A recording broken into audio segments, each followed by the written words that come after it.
Negeri 9 Palu. Saya ingin bertanya kembali, apakah Ibu bersedia diwawancara? Iya, bersedia. Terima kasih. Mungkin langsung saja pertama, bagaimana proses perencanaan untuk pelaksanaan layanan pada bidang bimbingan karir di SMP 9? Mengenai proses perencanaan bimbingan karir ini, kalau di SMP 9 kami itu mendata siswa sejak awal dengan menggunakan IKMS itu identifikasi kebutuhan masalah siswa. Nah, jadi di situ kan di dalam identifikasi itu kan sudah terbagi-bagi beberapa mengenai bimbingan belajar, karirnya, masalah-masalah itu yang dibahas. Jadi berdasarkan hasil itu kami guru BK melihat masalah-masalah yang dialami siswa itu apa saja. Jadi kalau di bimbingan karir ini lebihnya ke kelas 9. Jadi lebih utamanya di kelas 9. Jadi kami memberikan bimbingan itu karir di kelas 9. Kemudian setelah kita melihat dan hasil itu, kami untuk memberikan layanan itu karena tidak memiliki jadwal mengajar di kelas, jadi kami memberikan layanan itu ketika kelas kosong. Jadi ada kelas di kelas 9 kosong, di situ kami memberikan layanan.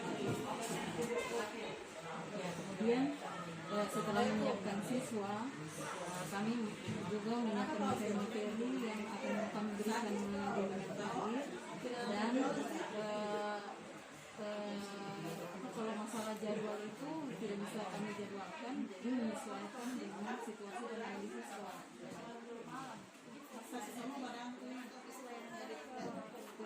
Iya, karena itu tadi tidak punya jadwal di kelas, jadi kami lebih mengarahkan ke masalah karir di kelas. Ada kendala yang dihadapi dalam penyusunan perencanaan bidang karir, lalu bagaimana langkah Ibu dalam mengatasi hal tersebut?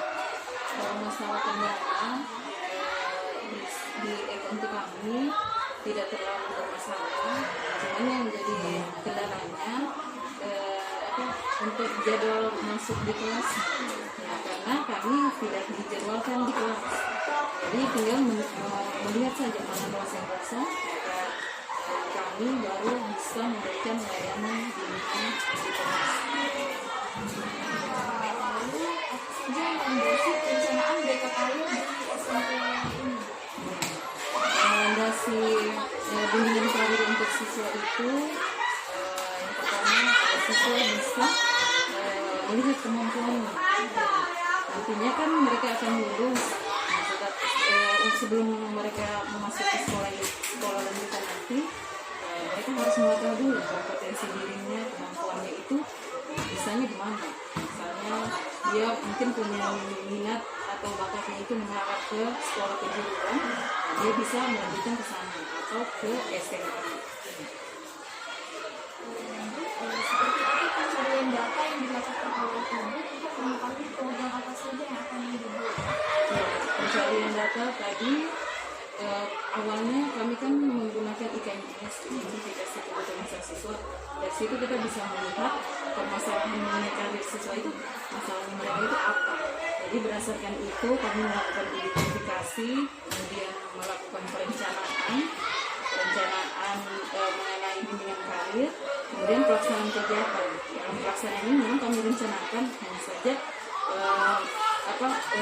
waktu pelaksanaannya itu yang tinggal menyesuaikan dengan keadaan sekolah.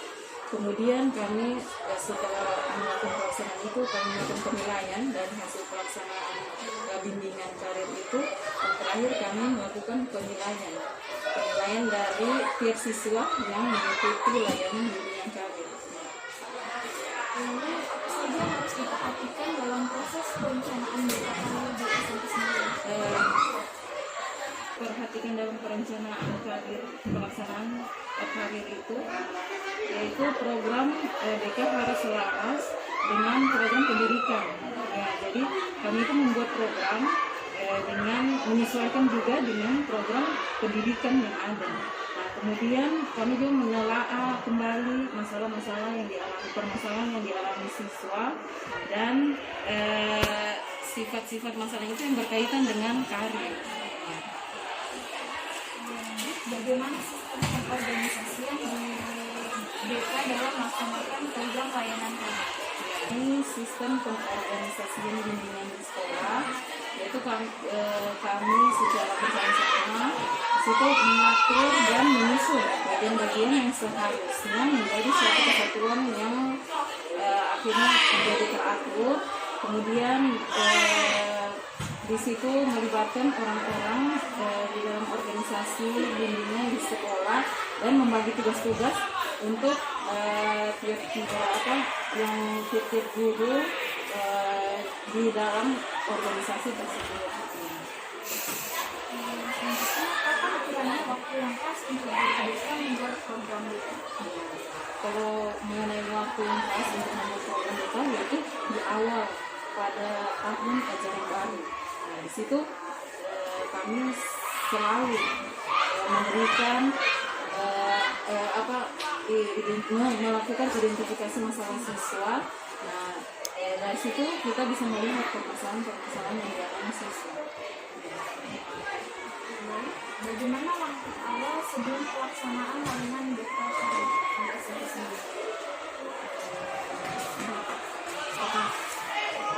Mengenai langkah awal pelaksanaan pelaksanaan bimbingan karir yang ada di sekolah itu kami melakukan perencanaan. Perencanaan itu dari awal sudah kita melihat dulu permasalahan yang paling awal itu permasalahan yang dihadapi siswa itu mengenai karir itu apa. Apa saja faktor pendukung keberhasilan pada proses perencanaan pelaksanaan layanan bidang karir di SMP? Faktor pendukung pelaksanaan karir itu yang ada di SMP 9 yaitu yang pertama mengenai kompetensi guru. Ya, dimana untuk kompetensi guru ini kami biasa melakukan diadakan diklat dan kami mengikutinya.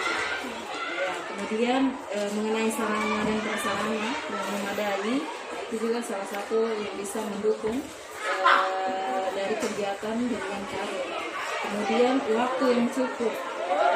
Waktu yang kalau pelaksanaannya memang kita maksudnya kalau pelaksanaannya kita menunggu ada kelas yang kosong yang kita berikan, cuma ada pelaksanaannya itu waktu yang kita gunakan di kelas itu ya kami sebisa mungkin mengusahakan bisa cukup layanan yang kita berikan itu bisa diterima semua siswa.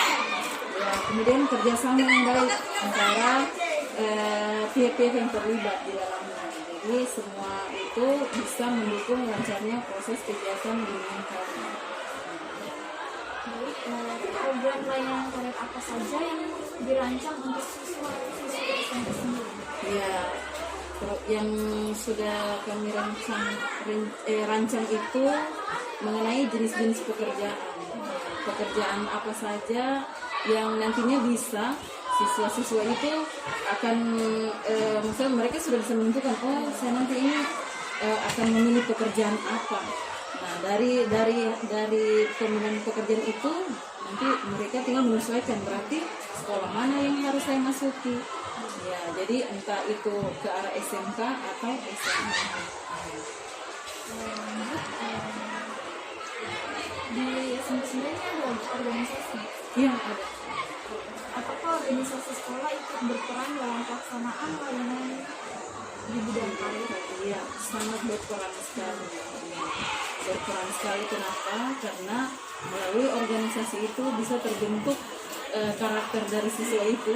Ya, jadi banyak hal-hal yang bernilai plus dengan mengikuti organisasi.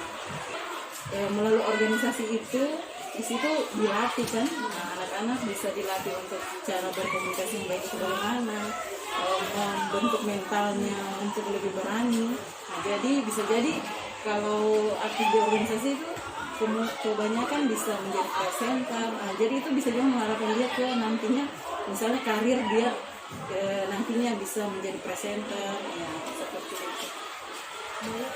Siapa saja yang terlibat dalam proses perencanaan pelayanan bimbingan karir di SMP sendiri? Ya, yang terlibat itu kami sebagai guru BK yang dengan bersama-sama dengan koordinator guru BK, kami bersama-sama merencanakan kegiatan bimbingan karir tersebut. Apa saja yang perlu diperhatikan koordinator guru BK yang bertugas sebagai manajer dalam mengatur implementasi program layanan BK Karir berdasarkan koordinator guru BK yang bertugas sebagai manajer dalam mengatur implementasi program layanan BK Karir di SMP sendiri? Menurut saya yang diperhatikan koordinator sebagai manajer implementasi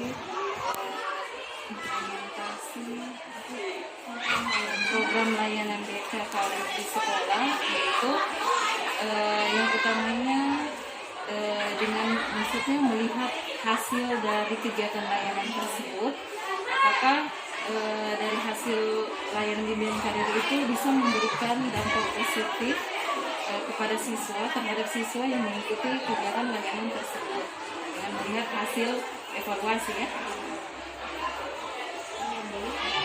Apakah dalam pelaksanaan layanan bimbingan karir sudah sesuai dengan perencanaan di awal? Ya, kalau mengenai apakah sudah terlaksana sesuai dengan perencanaan awal, menurut saya tidak. Kenapa tidak? Karena itu tadi kita sudah merencanakan, tetapi untuk pemberian layanannya itu kita hanya menunggu kelas yang selesai.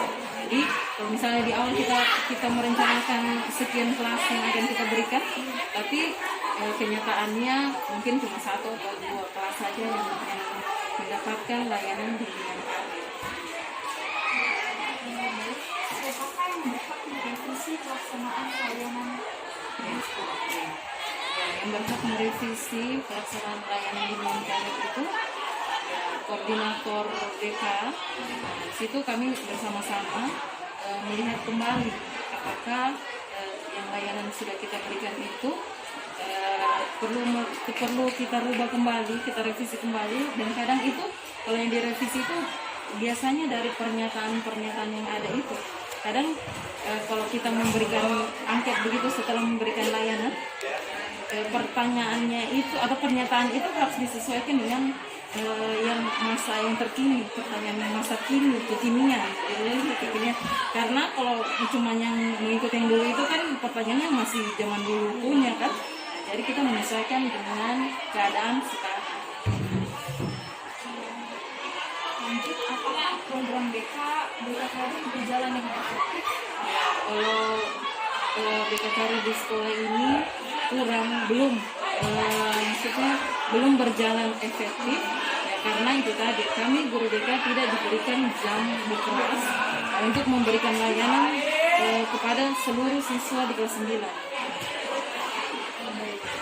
Kapan waktu yang tepat untuk melakukan revisi program di SMP sendiri? Ya, kapan waktu yang tepat untuk merevisi program? Ya, program ini kan kami buat tiap tahun.